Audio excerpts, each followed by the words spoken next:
Sasa mara baada ya mchezo wa Simba Sports Club na klabu ya soka ya Stade Malien kumalizika na klabu ya soka ya Simba kuweza kupoteza kwa mabao 2-1 kupitia aliyekuwa meneja habari na mawasiliano wa klabu ya soka ya Simba na Yanga Sports Club, ndugu Haji Sunday Manara ameweza kuicharua klabu ya soka ya Simba Sports Club. Manara anasemaje? Cha kwanza anasema kwamba klabu ya soka ya Simba kwa sasa imepoteza mvuto, imepoteza kucheza soka safi kama ilivyokuwa zamani. Vile vile Manara ameweza kufungua kusema kwamba Simba inabidi wajitathmini kwa sababu hii ni michuano mikubwa ambao wao ndio ambao wameweza kuweka legacy ama wameweza kuweka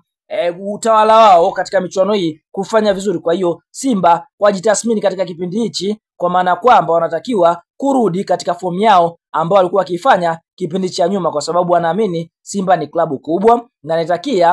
anaitakia mema kwa sababu inapeperusha bendera